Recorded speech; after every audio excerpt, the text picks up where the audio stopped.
y la temperatura va a alterar el crecimiento de las plantas. Puede ser que para ciertas especies se altere de forma que beneficie la expansión en cierto punto, pero en otras va a disminuir. Cabe recalcar que no todas las interacciones son negativas, también hay interacciones positivas y evidentemente esto hará que las plantas a menudo mejoren el entorno de sus vecinos, aumentando su propio crecimiento y supervivencia. Existen beneficios físicos en ambientes cálidos y secos, ya que las plántulas a menudo se establecen bajo la sombra de otras plantas nodrizas.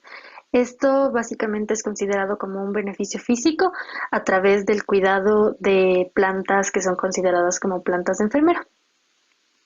Por ejemplo, las plántulas de una especie de cactus, Pherocactus acanthodes, sufren una alta mortalidad en los desiertos debido a su poca tolerancia térmica. Sin embargo, como les había explicado antes, crecen en lugares en donde tienen cierta cantidad de sombra en ciertas horas del día, que generalmente suelen ser las horas pico en las que hay cantidad de mayor cantidad de sol que les llega directamente. Entonces, básicamente teniendo en cuenta esta sombra, las plantas que les proveen de esta, de esta situación son consideradas plantas nodrizas, ya que aumentan la supervivencia de las mismas. Una segunda categoría general de facilitación también implica mayor disponibilidad de nutrientes a partir de crecimiento cerca de otras plantas. Estos beneficios nutricionales pueden ser aprovechados en sistema de cultivo intercalado en agricultura. En esta figura de aquí podemos observar el resultado de experimentaciones en las cuales se hicieron cultivos intercalados entre maíz y dos tipos de legumbres de la especie Desmodium uncinatum y Desmodium intortum. Entonces, prácticamente lo que se observa en esta imagen es que ciertas plantas van a emitir señales de estrés incluso cuando no presenten daños. Van a haber especies que van a determinar esta señal de estrés y pueden causar una respuesta de defensa. Entonces, a eso se le conoce como beneficios aleloquímicos. Prácticamente en esta experimentación lo que quisieron demostrar especies de Desmodium cerca, prácticamente la obtención de nutrientes se le facilita más de tal forma que va a crecer, va a tener una tasa de crecimiento relativo mayor. Mientras que en la parte B podemos observar que prácticamente cuando no hay Desmodium, el maíz crece, pero no tiene la misma tasa de crecimiento relativo. Entonces, en este caso podemos darnos cuenta de que hay una interacción que es positiva, en la cual para el maíz y para el Desmodium crecimiento en cultivos mixtos le favorece tal vez a ambas, ya que el maíz obtiene más nutrientes una vez que crece con Desmodium, mientras que Desmodium puede tener cierta respuesta defensiva a través de SEA mais mediante estas señales químicas que les había explicado. Otra cuestión también es entender la simbiosis entre la planta y los microbios. Muchas especies, generalmente las especies leñosas, eh, presentan esto. Cuando el nivel de nitrógeno en el suelo aumenta, las tasas de fijación que ellas tienen hacia el nitrógeno disminuyen. Uno de los ejemplos es el competitivo éxito de Acacia saligna, que es la planta que podemos observar en la imagen. A esta planta se la conoce como zarzo naranja. La misma fue introducida en Sudáfrica desde Australia para estabilizar las dunas de arena. Entonces, prácticamente vieron que la planta en sí sola tenía muy poca capacidad de crecimiento, tenía muy poca tasa de crecimiento. Sin embargo, después se dieron cuenta de que las plantas que lograron crecer en Sudáfrica tenían una asociación micorrícica con rizobios. Los rizobios son los que podemos observar ahí en la imagen. Entonces, se determinó que si las plantas competidoras son micorrícicas, también necesitan considerar la capacidad de su micelio externo para capturar nutrientes. Entonces, por ejemplo, tal vez hubo un porcentaje que creció por las asociaciones micorrícicas, sin embargo, no todas tuvieron la misma tasa de crecimiento. Entonces, todo depende de la capacidad del rizobio de captar nutrientes. Otro ejemplo importante es el que podemos ver en la figura 10. Básicamente analizaron qué pasaba entre el crecimiento de la hierba de centeno perenne, Lolium perenne, y la dicotiledonia conocida como planta serpiente, que es Plantago lanceolata. Entonces, en esta figura se muestra que prácticamente cuando se cultiva en competencia a Plantago lanceolata con asociaciones micorrízicas, va a tener una mayor tasa de crecimiento que el Lolium perenne.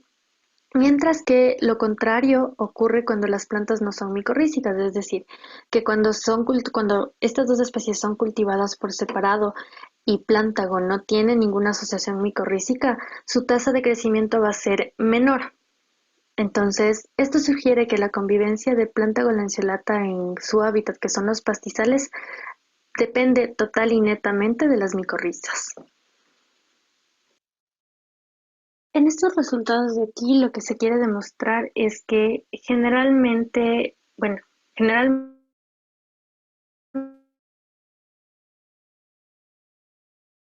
las asociaciones micorrízicas tienden a parecer beneficiosas en todos los casos, pero esto no siempre es así. Hay ciertos aleloquímicos, que son estas sustancias liberadas por las hojas, que no reaccionan bien en presencia de micorrizas. Entonces, por ejemplo, en esta experimentación lo que se hizo fue poner hifas micorrízicas en, en ambos lados de la caja Petri. Una de las especies va a tener asociaciones micorrízicas de forma natural y la otra va a ser una especie que no tiene asociaciones micorrízicas en particular. Entonces, prácticamente en este caso se ve que las plantas que no tienen asociaciones micorrízicas van a tener un crecimiento más alto que aquellas que sí tienen asociaciones micorrízicas. Entonces, en este caso lo que se intenta demostrar es que cuando hay ciertos aleloquímicos en el ambiente, puede ser que el hecho de que hayan asociaciones micorrízicas disminuyan la tasa de crecimiento relativo de la planta. Esto se puede demostrar también en la parte B y C. En la parte B se observa que las plantas que no tienen micorrizas, que no tienen asociaciones micorrízicas, van a tener una tasa de crecimiento elevado cuando no hayan hifas micorrízicas en el ambiente tampoco.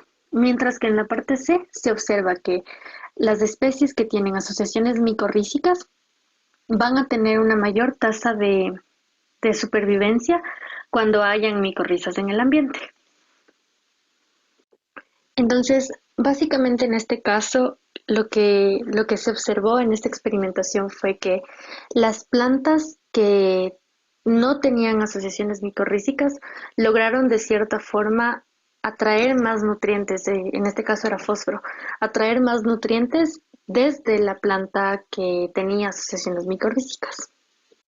Entonces, aquí se demuestra que prácticamente las tasas de supervivencia de las plantas van a depender totalmente de la forma en la cual la planta metaboliza las sustancias o en la forma en la cual la planta asimila los nutrientes, etcétera.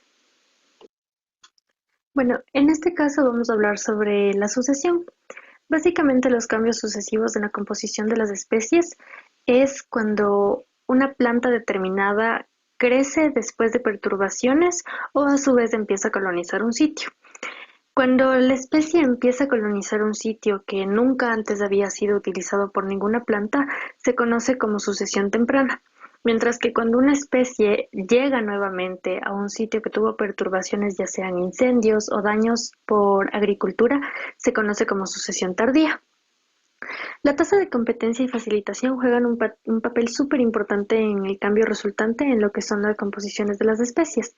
La fisiología de los colonizadores iniciales va a diferir notablemente entre la sucesión primaria y secundaria, ya que cuando las plantas colonizan un área por primera vez, van a tener capacidades diferentes que plantas que recolonizan áreas que ya fueron previamente vegetadas que sufrieron disturbios, como les había dicho.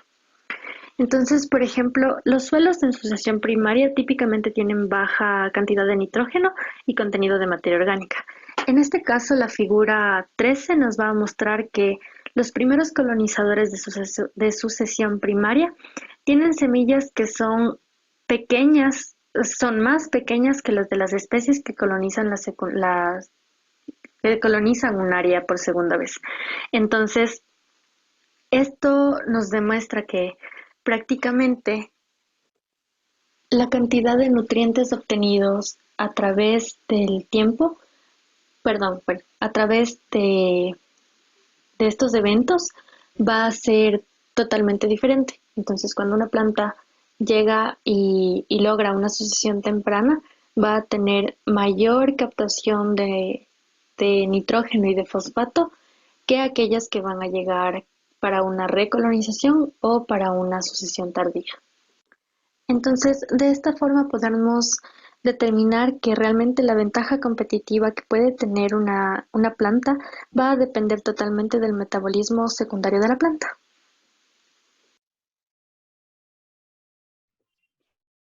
Listo, muchas gracias. A ver, el día de hoy, ¿quién tenía que hacer preguntas? Creo que empecemos con los chicos de la semana pasada, grupo 2. A ustedes también les toca hoy día, ¿no es cierto? Sí.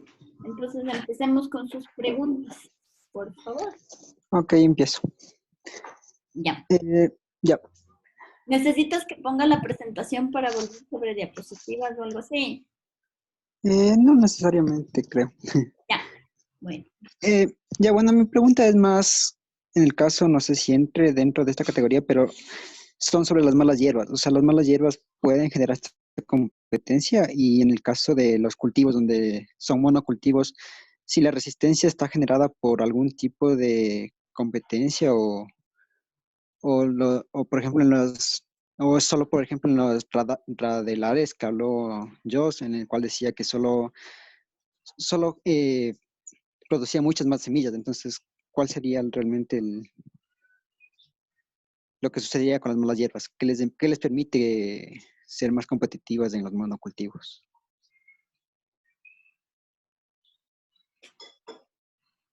Chicas.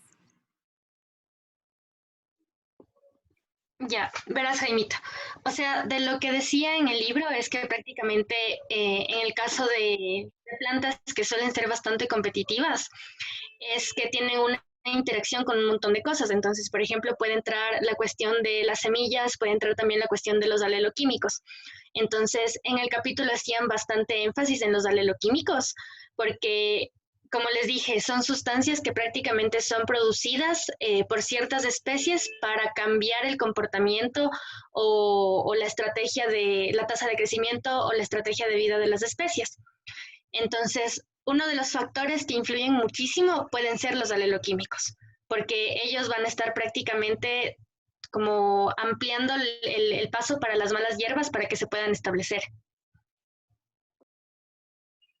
Sí, y Listo. yo creo que, o sea, también influye también, por ejemplo, como hay bastantes factores, por ejemplo, también puede influir que estas especies ocupen, o sea, recursos que otras especies generalmente están ocupando. Entonces, quizá también puede ser una razón. Ujú.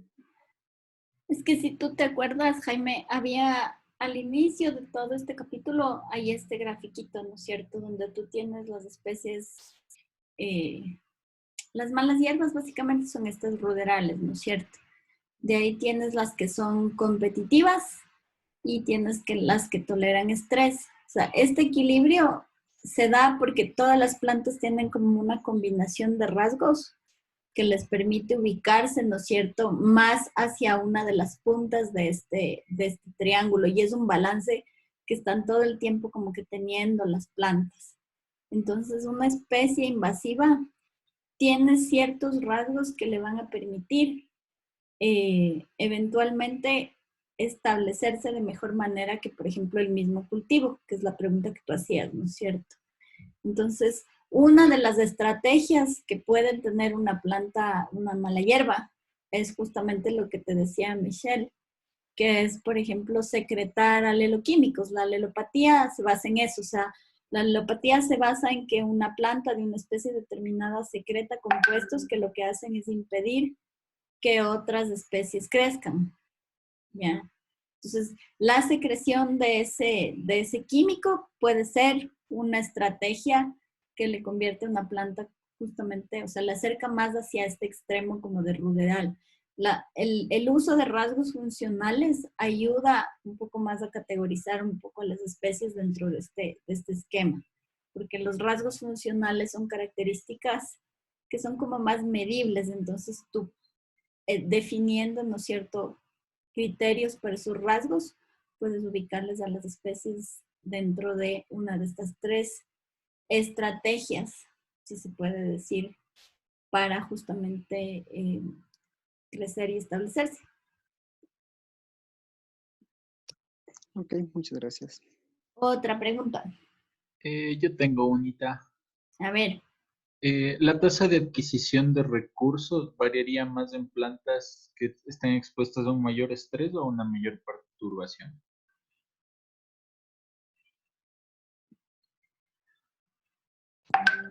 ¿Y puedes repetir otra vez tu pregunta, por favor?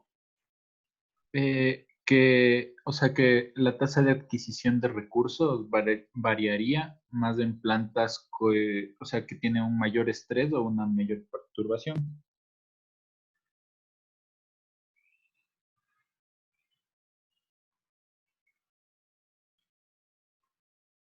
Ya. La tasa de adquisición de nutrientes. O sea, lo que decía ahí es que, por ejemplo, lo que es, o sea, por ejemplo, en las especies ruderales que van a estar generalmente en, en ambientes con mayor, que son mayor, que tienen mayor, que son perturbados. Lo que decía es que las hojas de estas especies van a tener un periodo de vida más corto. Entonces, cuando estas hojas tienen un periodo de vida más corto, lo que van a hacer es que van a tratar de captar la mayor cantidad de nutrientes, por lo que estas hojas se pierden constantemente. En cambio, en las especies que son tolerantes al estrés, en cambio es al revés. Sí, algo así más o menos. Me parece que es.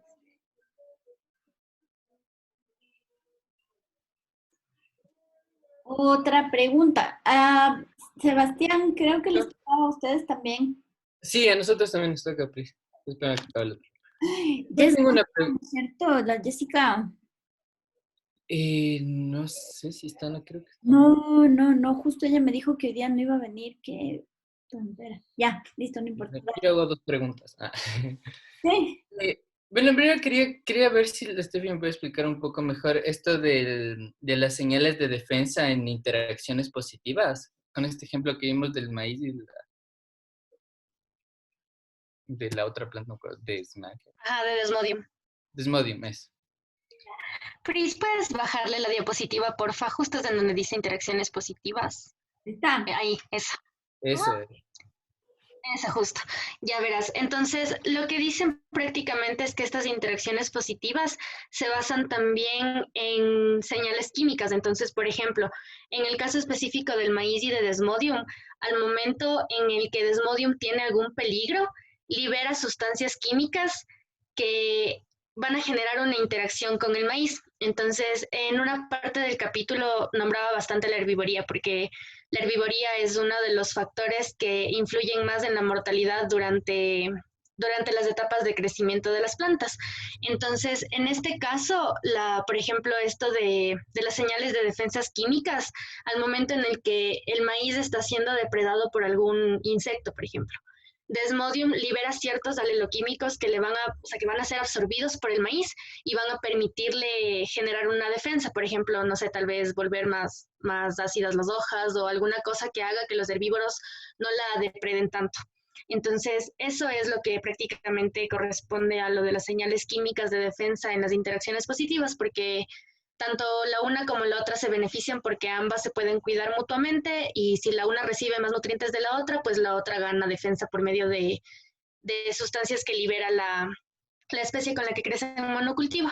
por eso decían que es mucho mejor en el caso de estas dos plantas, fue mucho mejor el crecimiento de ambas plantas en en cultivos mixtos, no monocultivos, en cultivos mixtos.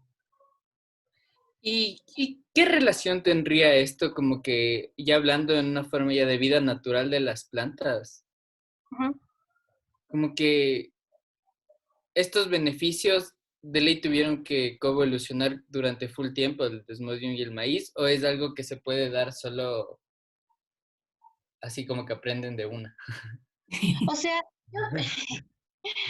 o sea, tal vez depende de las especies y del área en el que están, pero por ejemplo, yo me imagino que en realidad Desmodium y el maíz no creo que tengan una coevolución, sino que simplemente, o sea, al momento en el que crecen juntas, tal vez, no sé, como que las plantas ya perciben una cierta sustancia química que no es que ellas por buena voluntad les liberan algo que les ayude, sino que esa sustancia química de Desmodium tal vez habilita una ruta metabólica en el maíz.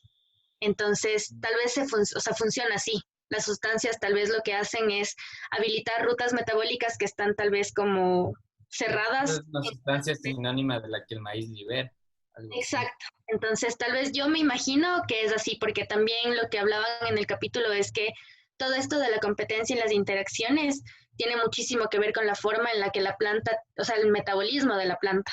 Entonces, yo pienso que es así. O sea, cuando una especie libera ciertas sustancias químicas, la otra las percibe y simplemente se habilitan rutas metabólicas que les favorecen a las dos. De una. Gracias. O sea, verás, por ejemplo, ahorita hay un montón de ejemplos de comunicación de las plantas a nivel de las raíces justamente para evitar herbivoría. Pero en ese caso, por ejemplo, estás hablando de interacciones entre individuos de la misma especie. Entonces, en el momento en que hay un ataque de herbivoría, eh, un individuo de una especie determinada a través de las raíces. ¿Se acuerdan que la clase pasada yo les hablé de que, por ejemplo, por las raíces se puede secretar sustancias que ayudan a mineralizar el suelo, pero también, por ejemplo, las plantas emiten sustancias mensajeras. Entonces, esas sustancias mensajeras funcionan, de hecho, como aleloquímicos, y entonces lo que hacen es mandar el mensaje a los individuos de la misma especie de que, por ejemplo, hay una plaga de, qué sé yo, saltamontes, de orugas, de cualquier cosa, ¿no es cierto? Y entonces al recibir el mensaje, las plantas empiezan justamente a, por ejemplo, producir compuestos que les vuelvan menos palatables, por ejemplo. Entonces, a nivel natural sí se está viendo que sí hay este tipo de cosas. Ahora, esta interacción entre desmodium y maíz, no sé si en la naturaleza se dé realmente. Es más este ejemplo que tienen aquí es basado de un estudio experimental, pues en laboratorio. Eso. Ya. Kevin, ¿alguna pregunta? Sí, de hecho tengo dos. Ya. Entonces, la primera es de lo que había dicho Joss del sistema Raunquier, si, no sé si lo dije bien, pero tenía dos dudas de aquí. Entonces, la primera era que hablaste, Joss, de estas plantitas que se supone que, o sea, de lo que entendí, se supone que el sistema Ronquier sirve para clasificar las plantas dependiendo de la estación, en estaciones que no tienen o, o son muy secas o no hay falta de agua. Creo que eso es más o menos lo que entendí. Quería ver si es que me puedes explicar bien. Y de lo del fanerofíticas, eso, de lo que entendí, son supuestamente las yemas, se encuentran en tallos geotrópicamente negativos, si mal no recuerdo. Ahora mi pregunta es, tú dijiste que las fanerofíticas se encontraban en sistemas, en regiones áridas. Entonces mi pregunta va más bien así es que son geotrópicamente negativas, ¿eso no le afecta en sistemas áridos, o sea, en ambientes áridos? Ya, a ver, con respecto a la primera pregunta, sí, más o menos, o sea, es un sistema de clasificación en el que, o sea, es como que te explica en un esquema los brotes o que digo, las yemas que van a sobrevivir después de un ambiente, después de que las plantas hayan estado expuestas a un ambiente, o sea, un ambiente como que de estrés o puede ser para las plantas. Entonces, sí, las fanerofíticas, por ejemplo, las partes que están arriba, em, realmente no sabría si es que, o sea, yo creo que estas plantas más bien lo que representa aquí es que, a ver, realmente no sé si es que afectarían, si es que son afectadas cuando están en un ambiente árido. Pero lo que sí demuestra es que los puntitos negros son los que van a sobrevivir y después de esa época un poco mala, ese lugar, esas yemas son las que van a dar lugar a los siguientes órganos de la planta. Pero realmente no sé si es que afectará a una zona árida, en un ambiente árido. A ver, no, les explico una cosita. El sistema de clasificación de formas de vida de Rancière es una cosita bien particular que de hecho aquí en los trópicos no se ha usado tanto porque de hecho es un sistema desarrollado por justamente este botánico danés que se llamaba Rancière. Él creó este sistema para clasificar las distintas estrategias como quien dice, de supervivencia de las plantas de una estación a la otra. Entonces es un sistema básicamente diseñado para lugares estacionales, pero en la práctica se ha visto que es un sistema que eventualmente puede ser utilizado para otros ecosistemas por su practicidad. Entonces, básicamente lo que tú tienes cuando tienes una fanerofita, ¿no es cierto? Estás hablando de una planta que tiene al menos en una parte de su estructura tiene leño, porque cuando hablas de fanerofitas hablas o de arbustos o de árboles, ¿ya? Y en este caso, ¿no es cierto? Son plantas que van a tener los brotes de crecimiento realmente elevados por sobre el nivel del suelo, ¿ya? Entonces, ¿cómo sobreviven estas plantas de una estación a la otra? Sobreviven, ¿no es cierto?, dejando solamente el leño y son los brotes los que entran, como quien dice, en latencia, ¿no es cierto? Los brotes entran en latencia para pasar el invierno, ¿ya? Entonces los brotes reanudan el crecimiento una vez que comienza de nuevo la primavera, ¿ya?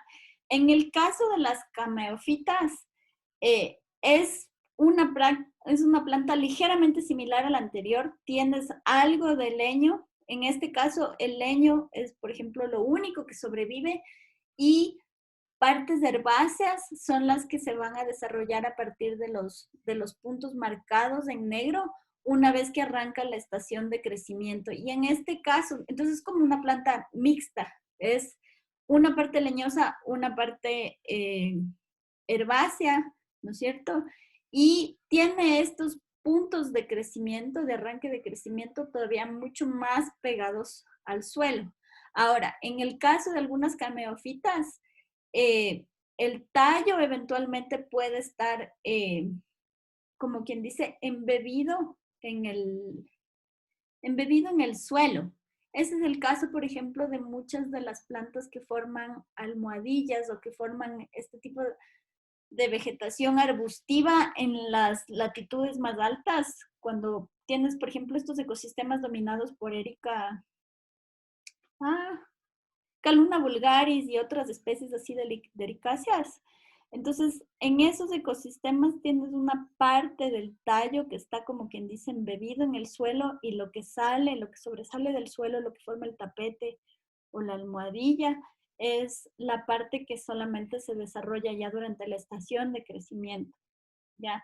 En el caso de las hemicriptofitas, estas en cambio son hierbas perennes y el brote está a ras del suelo, ¿ya? Entonces esta hierba va a tener una vida larga, o sea, permanente, ¿no es cierto? No se va a morir, pero la parte aérea eventualmente sí va a fenecer durante el invierno, por ejemplo, y el brote permanece latente. En el caso de las geofitas, perdón, el principio es el mismo, son herbáceas y tienen un brote, pero este va a sobrevivir, por ejemplo, enterrado en el suelo. Un ejemplo de eso, por ejemplo, es un tulipán, ya que tienes un bulbo que está enterrado y que cuando llega la primavera es el que va a producir, ¿no es cierto?, la nueva plantita.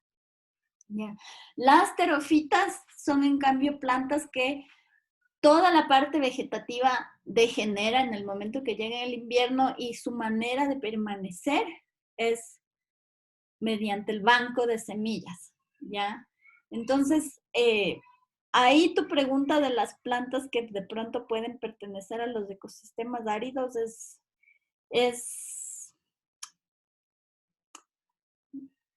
no es mala, pero creo que hay que distinguir que este sistema funciona súper bien para ciertos ecosistemas. Para otros ecosistemas es un sistema que necesita ser adaptado si quieres volver a utilizar los mismos términos.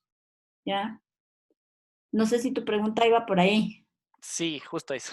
Ya. Gracias, Pres. Ya, dijiste que tenías 2 preguntas. O sea, de hecho, la primera era que me explique de nuevo porque no entendí, y la segunda era del ecosistema. Ya, listo. ¿Alguno de ustedes tiene otra pregunta más que quiera hacer?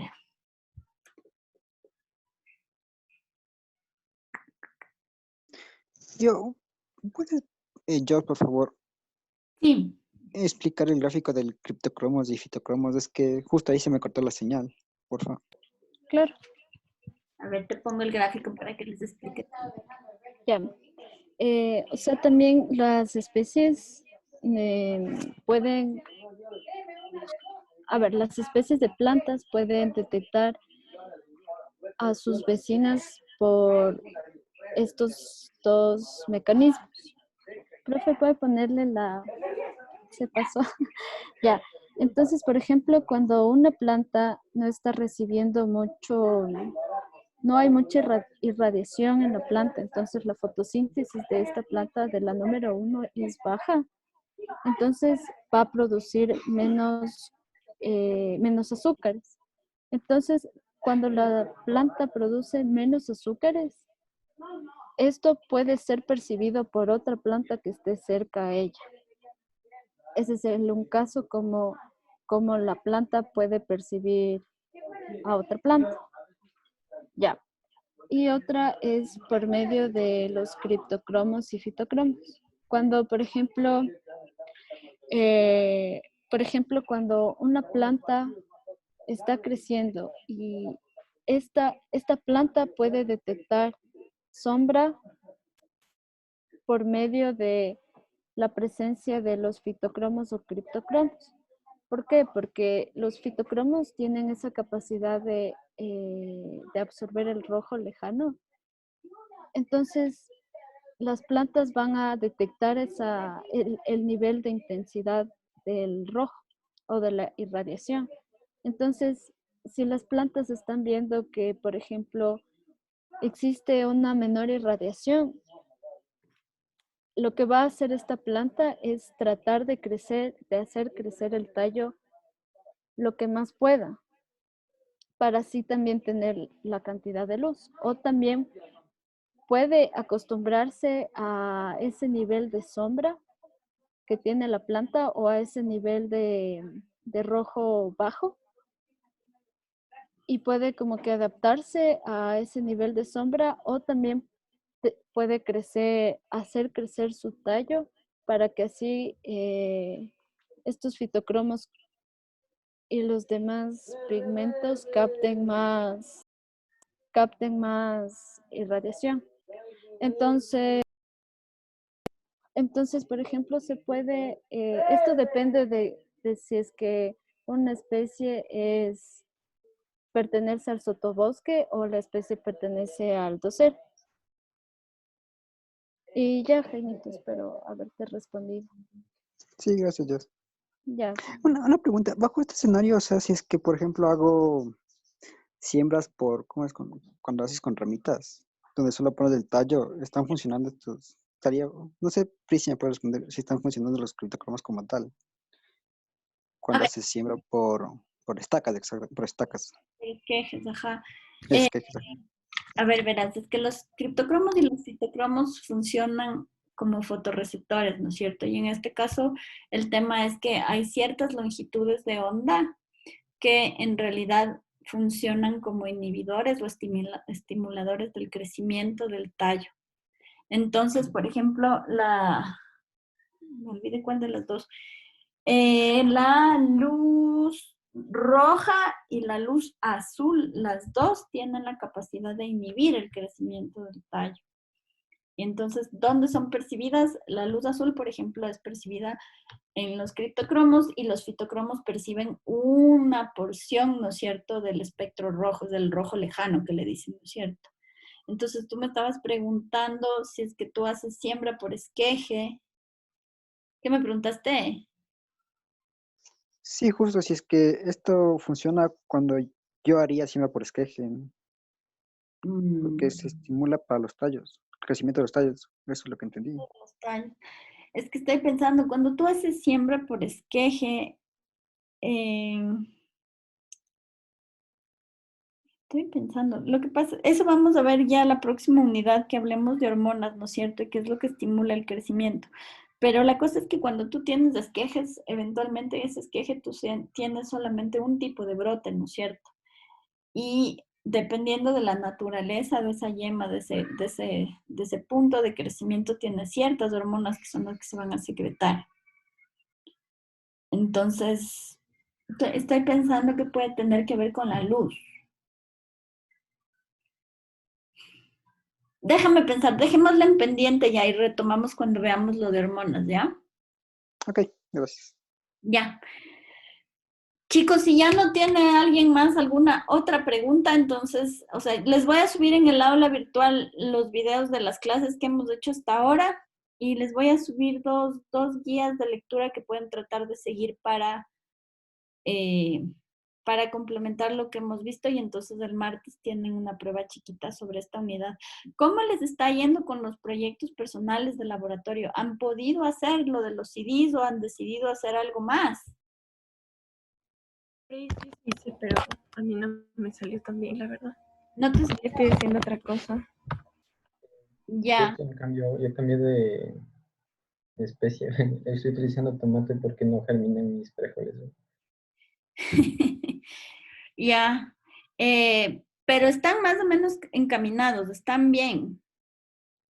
Sí, profe, en nuestro caso nosotras igual cambiamos de proyecto a uno que sea más factible. ¿Ya con quién estás haciendo? Con la Dani. Con Dani. Ok. Sí, Yo sí, profe. igual, Pri, yo le bajé a 2 tratamientos a mi proyecto. O sea, uno control y otro de prueba. Ya. Porque se me Igual, ocurrieron los temitas.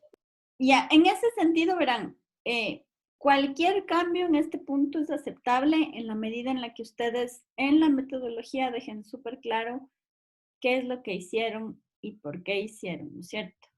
Entonces, tienen ustedes su hipótesis, en función de eso ustedes establecen sus preguntitas, ¿no es cierto? Y en función de eso desarrollan sus objetivos y la metodología se ajusta a eso. Entonces, cualquier cambio que hayan hecho está bien en la medida en la que esté súper bien justificado, ¿ya? Si es que quieren y con tiempo ya pueden ir escribiendo algo, me pueden ir mandando para que yo le vaya dando una revisada y puedan ir ajustando si es que ya están listos. ¿Ya? Lo otro que necesitaría saber es si realmente todos ustedes pudieron hacer la secuencia en tiempo real, el time lapse, o si han tenido problemas también con eso. Porque esa es una parte importante de su... Era Pris, una parte importante pues, de la evaluación. yo tuve un problema con eso porque mi cámara necesita una memoria especial que me sabe prestar el Rubén. Y recién me prestó la semana anterior. Ya. Y estaba haciendo con celular, pero en realidad es súper complicado con el celular porque para un segundo de video se necesita 300.000 fotos. Es Ya. como 25 fotos. Ok. Entonces, sí necesito que, si es que han tenido problemas con la secuencia en tiempo real, me vayan avisando para justamente poder ir viendo cómo hacemos. ¿Ya? Es una preguntita. ¿Para cuánto tenemos que presentar esto del timelapse? Esto era para la última semana de clases. Ahora yo no sé si ustedes se fijaron, pero bueno, a mí ya me pidieron que defina una fecha final de laboratorio para ustedes y yo tenía escrito eso en un papelito aquí en mi oficina, pero comparto mi oficina con el pequeño demonio, entonces yo me anoté y no sé dónde está el papel, pero creo que su fecha final de laboratorio tal vez quedó para el 10 de julio. ¿Les suena? Yo ya les dije esto. Entonces, el proyecto personal queda igual para el final del laboratorio, ¿ya? Si quieren, váyanme contando en qué punto están, aunque sea por mensajito ahí en el aula virtual, cuéntenme en qué punto de su proyecto está cada uno, para de pronto entre todos más o menos ver para qué fecha le dejamos a esta cuestión, ¿ya? Pero legalmente yo sí extendí por el laboratorio las clases con ustedes hasta, puede haber sido 1 de julio. Déjenme ver, yo llené un archivo, lo que pasa es que saben bajar esos archivos, ni bien uno termina de llenar, ya les bajan del Google Drive. Y yo me exaspero porque uno nunca puede volver a recuperar esas cosas. A ver. Déjenme ver. No. Compartidos conmigo. Vacaciones, circular, biología, esta. Qué milagroso que no me hayan quitado el acceso al archivo. Diseño vigente, fisiología vegetal. Está extendido hasta el 25 de junio el laboratorio con ustedes. ¿Ya? Ya, Pris. Ya, entonces eso sería como... ¿Tendríamos que entregarte el proyecto justo ese día o antes? Yo diría que planifiquen entregarme el 18 de junio para no llenarnos de tanta cosa, porque lo más probable es que ustedes para el 25 tengan que evaluar los resultados de las prácticas que está corriendo el Bolívar. O sea, yo voy a tratar de que el Bolívar les vaya sacando las prácticas antes, pero no estamos seguros, porque igual ambas prácticas, la de hormonas y la de nutrientes, se demoraban un montón. Él empezó ya a correr estas prácticas como hace 2 semanas. Entonces le deben estar faltando unas 2 semanas que nos daría la primera semana de junio, ¿no es cierto? Entonces ahí planifiquen como para tener listo esto para el 18 de junio. ¿Ya? ¿Les parece? Ya, Pris. Ya, Pris. Bueno, Sí, pues, porque las otras materias ustedes sí terminan una semana antes, ¿no es cierto? Sí. Ya. sí, porque no hay laboratorio. No tenemos laboratorio de vegetal. Ya. Entonces quedemos así. Si es que eventualmente ustedes van terminando antes, yo no me hago lío. Ya. Si quieren, yo ahorita que termine de hacer una cosa, les habilito de una vez el espacio en el aula virtual para que ustedes puedan ir subiendo y podemos empezar a revisar si es que ustedes ya van terminando. ¿Ya? No es lío si terminan antes, pero pónganse como fecha tope el 18 de junio, ¿ya? Bueno, Cris, una pregunta. La Gaby y yo, que somos el proyecto que estamos haciendo con el ciclo circadiano, teníamos una pregunta porque yo empecé a germinar frijol negro, porque tenía en mi casa frijol negro, y la Gaby germinó frijol rojo. Entonces no sabemos si es que eso podría, o sea, influir. O sea, yo ya vi que son variedades, entonces ambas igual tienen el mismo proceso de cerrar y abrir las hojas. Entonces, no sé si está bien o deberíamos cambiar a las dos igual. En este punto creo que ya no te sale cambiar tanto, pero, o sea, son variedades. Potencialmente puedes llegar a tener diferentes comportamientos por distintos fenotipos, pero en esencia también de lo que yo sé, el tema, ¿no es cierto?, de abrir y cerrar se mantiene en el género. O sea, es común a todas las especies del género Phaseolus, entonces no debería ser un problema. Ya. Ahora, el rato de analizar los datos, si es que se dan cuenta que sí hay diferencias, entonces pueden ir reestructurando un poquito esto. ¿Ya? Ya, Beris, gracias. Bueno, chicos, entonces nos vemos el martes. Ya, Pris. Pris, muchas gracias. Bueno, Hasta el martes.